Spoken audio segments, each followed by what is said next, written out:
누가복음 22장 14절부터 20절까지 말씀입니다.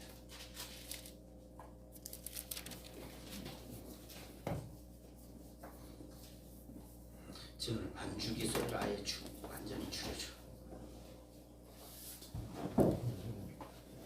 반주.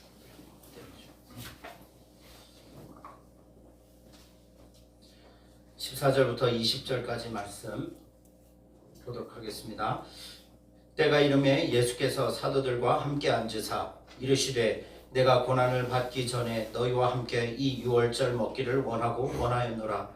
내가 너희에게 이르노니 이 유월절이 하나님 나라에서 이루기까지 다시 먹지 아니하리라 하시고 이에 잔을 받으사 감사 기도하시고 이르시되 이것을 갖다가 너희끼리 나누라. 내가 너희에게 이르노니 내가 이제부터 하나님의 나라가 임할 때까지 포도나무에서 난 것을 다시 마시지 아니하리라 하시고 또 떡을 가져 감사 기도하시고 떼어 그들에게 주시며 이르시되 이것은 너희를 위하여 주는 내 몸이라. 너희가 이를 행하여 나를 기념하라 하시고 저녁 먹은 후에 잔도 그와 같이 하여 이르시되 이 잔은 내 피로 세우는 새 언약이니 곧 너희를 위하여 붓는 것이라. 아멘. 아멘.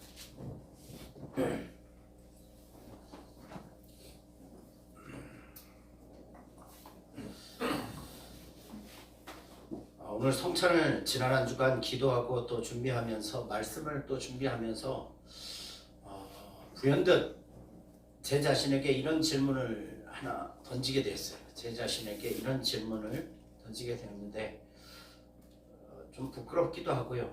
아니 어떻게 목사님이 저럴 수가 있어 라고 놀라실 분들도 계시고, 근데 제 자신에게 또 이렇게 던져진 그 질문이 뭐였냐면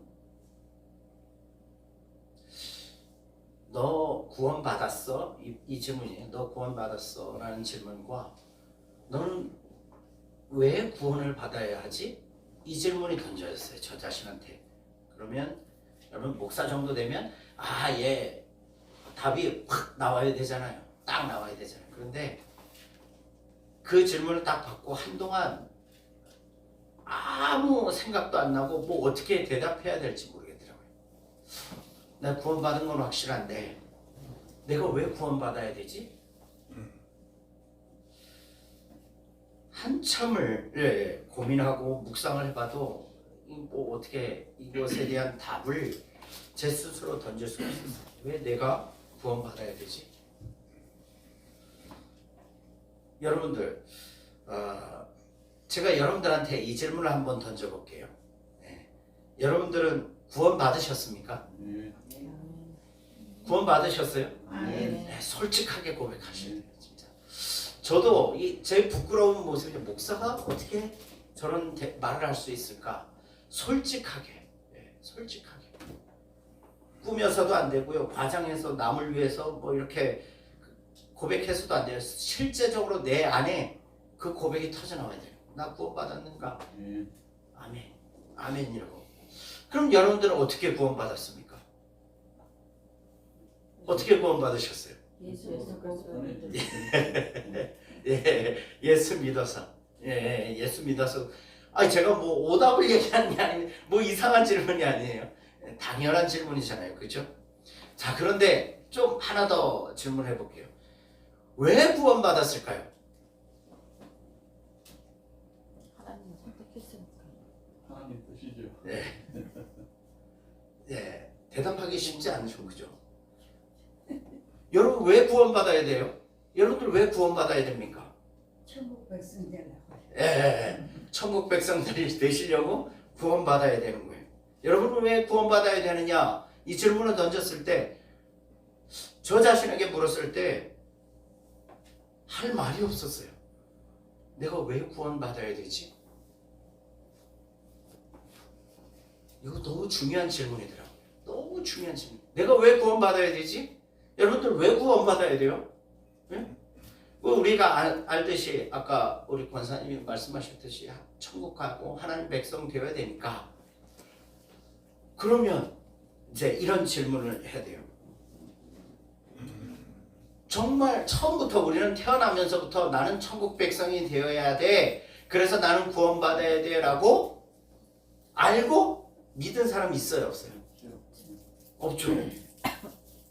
솔직하게 말씀하셔야 돼. 예, 거짓말 해봐야 소용없어요. 이건 진실하게 얘기하셔야 돼요. 예, 당당하게 얘기하셔야 될 문제고요. 숨길 필요 없어요. 부끄러워할 필요도 없고.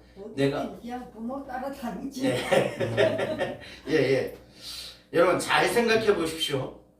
정말 저와 여러분에게 구원이 필요합니까? 구원이 필요해요? 필요하지.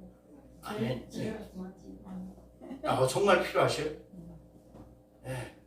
솔직하게 얘기해 주셔요. 이건 왜냐면 저를 위한 게 아니라 본인 자신에게 확답을 해야 되니까. 그런데요, 여러분, 제가 묵상을 해보고 제 자신도 돌아보고 했는데요. 말씀을 드리면 뭐냐면요, 저와 여러분들에게는 태어날 때부터가 아니라 저와 여러분들 스스로, 저와 여러분들에게는 전혀 구원이 필요하지 않았어요. 이거 오해하실, 잘 새겨 들으셔야 돼요. 예. 저와 여러분들에게는 전혀 구원의 필요성이 없었단 말이에요. 왠지 아셔요? 구원받지 않아도 살아가는데 지장이 있습니까? 없습니까? 없어요. 그죠? 맞죠? 구원받았다고 해서 또 구원받지 않았다고 해서 우리가 우리 주어진 삶을 살아가는데 지장이 있습니까? 없습니까? 없죠. 자, 구원과 상관없이 살아도 전혀 문제가 없습니다. 그런데 우리에게 구원이 필요하다? 나에게 구원이 필요하다? 이게 좀 말이 안 맞잖아요. 그죠? 이거 어떻게 처리해야 될까요? 예. 여러분, 제가 이런 질문을 한 게 뭐냐면 우리가 있잖아요. 우리 장로님 이미 아까 기도 다 하셨어요. 내가 먼저 나에게는 뭐가 필요하다, 구원이 필요하다라고 생각하거나 또 구원해달라고 먼저 신에게, 하나님에게 요청한 적이 있습니까? 없습니까? 있어요? 그러셔요? 그럴 수도 있죠. 네, 그런가요? 예. 이것도 필요에 따라 네. 원하는 가운데 있을 때. 예. 근데 거의 대부분의 사람들은 자기가 먼저 나 구원이 필요해, 나 구원 누구에게 듣지도 않았어요. 뭐 예수님이 누군지 하나님이 누군지 듣지도 않았는데 어떤 사람이 나 구원이 필요한 것 같아. 그래서 하나님 신이셔 나 좀 구원해 주세요라고 먼저 말할 수 있는 사람이 거의 없습니다. 그죠? 맞아요. 더 정확히 말씀드리면 스스로 구원을 요청할 수 있는 사람이 아무도 없어요. 없습니다. 그래서 시편 14편 2절 3절 이렇게 말씀하고 있어요. 여호와께서 하늘에서 인생을 굽어 살피사 지각이 있어 하나님을 찾는 자가 있는가 보려 하신즉 다 치우쳐 함께 더러운 자가 되고 선을 행하는 자가 없으니 하나도 없도다. 사람 스스로는요 구원의 필요성을 느끼지 못합니다. 이해 가시죠? 이해하셔야 됩니다. 사람으로서 사람이 먼저 하나님을 먼저 찾고 하나님 나 구원해 주세요라고 요청할 수 있는 사람이 한 사람도 없다라는 거예요. 자, 그러면 우리가 전도를 하잖아요.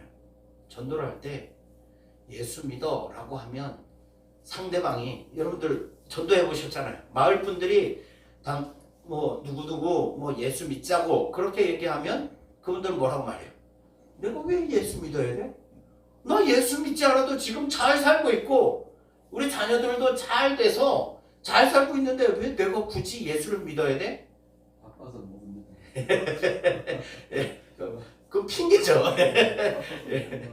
결국은 뭐냐면요, 누가 알려주거나 가르쳐주지 않고서는 스스로 구원의 필요성을 알 수 없는 게 우리 인생의 모습이라는 거죠. 그래서 제가 아까 말씀드린 거예요. 우리가 왜 구원받아야 하는가라는 질문을 했을 때 나는 이렇게 해서 구원받아야 됩니다 라고 말할 수 있는 사람은 이미 구원의 확신이 있는 사람 외에는, 이미 교회 안에서 믿음의 확신이 있는 사람 외에는 아무도 그것을 자신 있게 이야기할 수 있는 사람이 없다라는 거예요. 그죠? 예, 그거예요. 사람으로서는 스스로 나 구원받아야 돼, 구원에 필요해 라고 말할 수 있는 사람이 아무도 없습니다. 요청할 수도 없어요.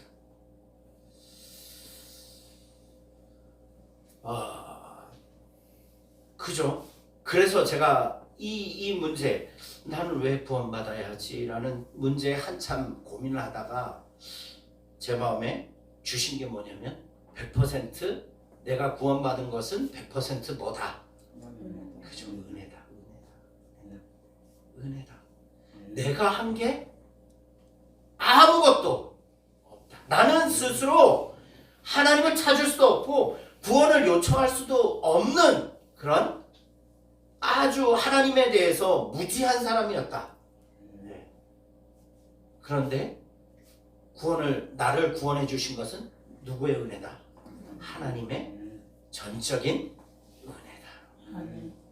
그죠? 자, 오늘 본문에도 제자들은 오늘 예수님이 무엇을 하시려는지 알지 못했어요. 예수님이 잡히시기 전날 밤에 제자들을 모아놓고 뭐 했습니까? 마지막 만찬을 했잖아요. 그죠? 마지막 만찬을 했습니다. 자, 그런데 그 마지막 만찬 자리에 있었던 제자들은 그 예수님의 그런 행동을 보고 무슨 생각을 했을까요? 어떤 생각을 했을까요? 이런 생각을 했을까요? 이제 곧 예수님께서 로마의 압제로부터 우리 민족을 해방시켜 주시겠구나. 이제 그 디데이, 내일이 디데이라면 오늘 아마 마지막으로 우리가 결의 대회를 하는 거겠구나. 아마 그렇게 생각했을 겁니다. 모여서 음식을 먹으면서 그걸 이제 생각하는 거죠. 내일이면 작전 개시일이니까 오늘 밤이 지나면 이제 로마 정권을 무너뜨리고 예루살렘, 이스라엘이 완전히 독립되어야 되겠구나, 해방되어야 되겠구나, 이 기대가 있었죠. 그런데 예수님께서는 그들을 모아서 앉아가지고 하신 이유는 하신 말씀이 있어요. 뭐냐면 여기 보세요. 14절 먼저 보시면 때가 이름에 예수께서 사도들과 함께 앉으셨다라고 말하고 있어요. 여기서 때가 이르렀다라는 말은 무슨 말일까요? 예. 그러니까 이 때가 일어난 말은 물론 6월절 그 절기 때가 왔긴 하지만 여기서 때는 하나님의 때예요. 하나님의 때. 그러니까 하나님의 창세전부터 하나님이 준비하신 뜻과 계획이 본격적으로 뭐하는 때? 이루어지는 때. 그것이 완성되어지는 때가 가까이 왔다라는 거죠. 자, 가까이 하나님의 때가 본격적으로 완성되는 그 때가 이르자, 가까이 오자 예수님이 제자들을 불러 모아서 함께 만찬을 나누시는데 이렇게 말씀하고 있어요. 15절 보세요. 이렇게 만찬을 나누시는 이유가 15절, 내가 고난을 받기 전에 너희와 함께 이 유월절 먹기를 원하였노라. 이렇게 말씀하고 있어요. 자, 예수님이 지금 모여서 만찬하는 이유가 뭐라고요? 내가 너희와 함께 고난을 받기 전에, 죽기 전에 내가 너희와 함께 이 유월절을 먹기를 원하였다. 이렇게 말씀하고 있어요. 이게 무슨 말일까요? 이 말씀은 유월절이라는 절기, 유월절 식사를 먹는 것을 통해서 자신이 죽으시는 것, 자신이 고난받고 죽으시는 이유와 목적에 대해서 가르쳐주기 위해서 지금 우리가 모였다라고 말하고 있는 거죠. 그거예요. 예수님이 왜 죽으셔야 하고 무엇 때문에 죽으셔야 되는지에 대해서 가르쳐주기 위해서 이 자리에 모였다. 여러분, 구약시대 때 보면 과거 출애굽 사건을 기념하는 그 6월절 식사는 어떤 것이었어요? 6월절 이제 출애굽 당일 전에 전날 밤 마지막 10번째 재앙이 일어나면서 어떤 일이 벌어졌어요? 장자들이 죽임을 당하잖아요. 그죠? 처음 난 것들이 죽임을 당해요. 그런데 하나님이 뭐라고 말씀하셨냐면 흠없고 순전한 어린 양을 잡아서 그 피를 그 집에 들어가는 문설주에다 발라라. 그러면 그 너희들에게 뭐가 지나간다? 예, 재앙, 죽음, 사망이 지나갈 것이다. 죽음의 심판에서 비켜가서 넘어가서 그 집은 살 수 있었던 것이 6월절의 시초죠. 그죠?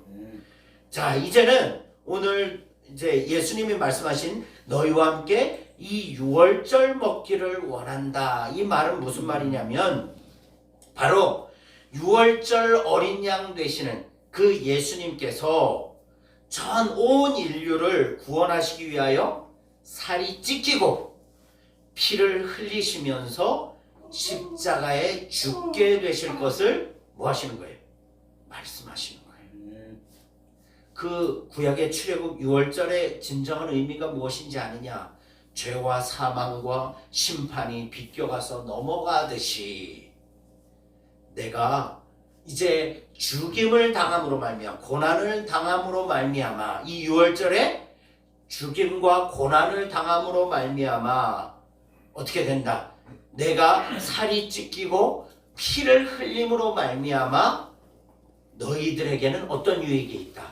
죄와 사망으로부터 완전히 넘어갈 수 있는 은혜가 나로 말미암아 주어지게 될 것이다. 이것을 가르쳐 주는 것이 성찬의 의미라는 거죠. 예. 여러분, 구약의 제사는요 불완전한 제사였어요. 그죠? 제사를 드릴 때마다 속죄의 제사를 드릴 때마다 뭘 해야 됐어요? 제물을 잡아야 됐어요. 그죠? 그 기간이 그 하나, 그러니까 제물 하나 잡을 때 그 순간에 죄만 용서해 주는 거지 그 이후의 죄는 또 잡아야 되는 거죠. 계속해서 잡아야 되는, 그러니까 불완전한 제사, 속죄의 제사였죠. 6월절 제사가. 그런데 예수님의 자신의 살과 피를 흘리심으로 말미암아 한 번에 단번에 드려지는 이 제사는 어떻다? 단 한 번으로 드려지는 것이지만 그 효과는 영원하다. 그래서 불완전한 속죄가 아니라 예수님의 속죄 제사로 말미암아 완전한 속죄, 죄와 사망의 심판에서 더 이상 이 속죄가 필요 없는 완전히 넘어가는 새로운 언약이 체결되어질 것이다. 무엇을 통해서? 예수 그리스도의 십자가를 통해서. 자, 그리고 그대로 예수님께서는 어떻게 하셨어요? 십자가에 살이 찢기시고 피를 흘리시는 완전한 죽으심으로 말미암아 이 예수님을 믿는 자에게는 뭐가 넘어가는 거예요? 죄와 사망과 심판이 영원히 넘어가게 되는 거죠. 그리고 무엇이 주어지게 되는 거예요? 구원이 주어지게 되는 거예요. 영생이 주어지게 되는 거예요. 하나님의 나라를 얻게 되는 거죠. 하나님의 자녀가 되는 특권이 주어지게 되는 거예요. 자, 이 모든 것이 이루어지고 완성되어진 것, 그 모든 것이 된 것은 누구의 뜻입니까? 하나님의 뜻이었고 예수 그리스도의 순종이었죠. 자, 그렇다면 거기에 제자들의 노력이나 사람들의 의지가 들어갔습니까? 안 들어갔습니까? 하나도 들어가지 않았어요. 그러면 누군가가 나 자신에게 질문할 때, 여러분 자신에게 질문할 때 당신은 왜 구원받아야 합니까? 라고 묻는다면 우리는 어떻게 대답할 수 있어요? 예, 하나님의 뜻과 예수 그리스도의 순종으로 말미암아, 십자가로 말미암아 나는 구원 얻었음을 깨닫게 되었고 영생을 얻었음을 깨닫게 되었습니다. 그렇기 때문에 나는 뭐예요? 구원을 받았습니다라고 아멘. 분명하게 말할 수 있어야 된다는 거죠. 아멘. 로마서 3장 23절 24절 이렇게 말씀하고 있어요. 모든 사람이 죄를 범하였음에 하나님의 영광에 이르지 못하더니 그리스도 예수 안에 있는 구속으로 그 구속으로 말미암아 하나님의 은혜로 자 누구와? 예수 그리스도와 하나님의 은혜로 말미암아 값없이 의롭다 하심을 얻은 자 되었다. 이게 누구라고요? 구원받은 자, 성도, 구원자, 그리스도인이라는 거죠. 예. 로마서 5장 8절에도 이렇게 말씀하고 있어요. 우리가 아직 죄인 되었을 때, 죄와 사망으로 말미암아 완전히 죽어 있었을 때, 우리로서는 전혀 구원의 소망이 보여지지 않았을 때 그리스도께서 우리를 위하여 죽으심으로 하나님께서 우리에 대한 자기의 사랑을 확증하셨느니라. 자, 그리스도와 하나님의 은혜, 하나님의 사랑 때문에 우리가 구원받은 거예요. 우리의 노력이 아닌 거예요. 우리의 결단이 아니에요. 내가 예수 믿기로 결단했기 때문에 된 게 아니에요. 누가요? 예수님의 사랑, 예수님의 헌신, 순종과 헌신과 하나님이 우리를 향하신 하나님의 사랑 때문에, 은혜 때문에 우리는요 갈 바를 알지 못하고 그냥 하나님도 모르고 구원도 모르고 살아가도 아무 문제 없이 살아갈 수 있는 그런 인생이었지만 하나님이 우리 인생에 찾아오셔서 어떻게 하신 거예요? 믿어지게 하시고 내 백성 삼으시고 영생을 주시고 하나님 나라의 자녀가 되게 하시고 그 놀라운 천국 백성의 은혜를, 구원의 은혜를 주신 거예요. 그렇다면 구원은 우리의 의지나 결단이나 노력이 아니다. 오직 하나님의 사랑의 은혜다라는 거죠. 이렇게 십자가로 말미암아, 예수님의 십자가로 말미암아 십자가를 통해서 하나님께서 우리를, 저와 여러분에 대한 하나님의 사랑을 확증시켜 주셨대요. 봐라, 진이야, 내가 너를 이만큼 사랑해. 황순자 원사야, 내가 너를 이만큼 사랑해. 죄송합니다. 예, 권사님은 시험 들지 마세요. 예, 이름 불렀다고. 금표야, 내가 너를 이만큼 사랑해. 그걸 확증시켜 주셨다. 여러분, 제가 단톡방에다가 올려드린 팀 켈러 목사님이라는 분이 계셔요. 그분이 신학을 전공하신 게 아니라 종교학을 전공하셨어요. 그러니까 유교, 불교, 도교, 이 세상의 모든 종교에 대해서 이분이 다 거기에서 진리를 찾아보려고 종교학을 공부하면서 다 연구를 했는데요. 그런데 이분이 결정적으로 회심하고 하나님을 믿게 되고 목사가 된 이유가 있대요. 그게 뭐냐면 세상의 다른 신들은요, 내가 노력하고 내가 찾지 않으면 그냥 만날 수가 없고요, 내가 아무리 부르짖고 노력해도 그 은혜를, 그 신이 주는 은혜를 누릴 수 없었대요. 그런데 유일하게 기독교에 말하는 하나님만이, 예수 그리스도만이, 그 신이란 존재가 먼저 우리를, 사람을 찾아오셔서 그리고 자기 아들을 죽이시기까지 사랑하셨대요. 그것을 깨닫고 그 비교 종교학을 다 하고 보니까, 야, 하나님을 믿는 것이 내 인생에 가장 가치 있는 일이다. 이 하나님을 전파하는 것이 내 인생에 가장 가치 있는 일이다 라는 것을 깨닫고 나니까요, 어떻게 됩니까? 그 은혜가, 성경에 대한 은혜가 넘쳐나기 시작했고, 그래서 내가 목사를 해야 되겠다, 목회자를 해서 이 진리를 되 많은 사람들에게 가르쳐야 되겠다, 이 사명을 가지고 목회자가 됐대요. 여러분, 세상에 이런 신이 어디 있어요? 나를 사랑하시는 하나님 전능자래요. 그런데 너무 안타까운 것은 뭐냐면요, 그 사랑으로 예수님, 그 하나님의 아들 예수님은 저와 여러분들을 위하여 그 사랑으로 대신 죽으셨는데 자기 목숨까지 버리셨잖아요. 그 놀라운 은혜를 우리에게 부어주셨잖아요. 예. 하나님의 사랑을 보여주셨잖아요. 뭘로요? 목숨으로 보여주셨잖아요. 그런데 너무나 안타까운 것은 저도 마찬가지고요. 우리는 내가 구원받은 것, 내가 하나님의 사랑을 입은 것을 너무 쉽게 여기는 거예요. 당연한 걸로 여겨요. 이제는 그 사랑이 있잖아요. 나와 상관없는 것 같이 그냥 나 구원받았으니까 됐어. 그걸로 끝나는 것 같아요. 그리고는요, 어떻게 합니까? 삶 속에서 누구를 부끄러워해요? 예수님 믿는 걸 부끄러워해요. 예수님을 전하는 것을 부끄러워해요. 또 우리의 삶도 어때요? 우리의 삶이 예수님 보시기에 얼마나 부끄럽게 살아가고 있습니까?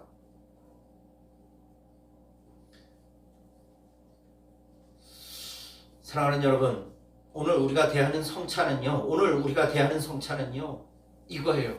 구원받을 만한 조건, 자격, 이쁨 받을 만한 자격이 하나도 없는 나 같은 죄인을 위하여서 살이 찢기시고 피를 흘리시고 십자가에 달리셔서 나를 향하신 하나님의 사랑을 확증시켜 주신 그 예수님의 은혜를 기억하는 거예요. 예. 그게 오늘 성찬이에요. 그리고 그것을 다시 마음에 새겨두고 앞으로도 그 은혜에 감사하며, 예. 그래서 예수님을 사랑하고 하나님을 사랑하며 예. 순종하며 살기로 다짐하는 시간이 오늘 성찬 이 예식이라는 거죠. 예. 오늘 저와 여러분들 이 성찬 예식에 참여하실 때 다시금 우리 마음속에 우리를 향하신 하나님의 사랑이, 확증되어진 하나님의 사랑이 정말 다시금 큰 은혜와 감사와 감격으로 넘쳐나는 시간이 되기를 원합니다.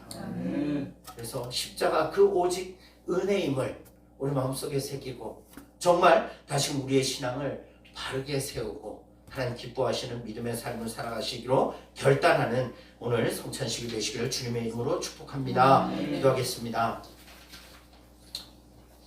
하나님 아버지, 오늘 성찬식을 대합니다. 하나님, 우리가 습관적으로 대하지 않게 하시고 아무 감정 없이 대하지 않게 하시고 나를 향하여 확증하신 예수 그리스도의 십자가의 사랑에 그 은혜와 감격을 회복하는 복된 시간이 될 수 있도록 주님 도와 주시옵소서. 십자가 오직 나를 향하신 하나님의 은혜를 다시금 마음속에 회복하며 감사가 넘치는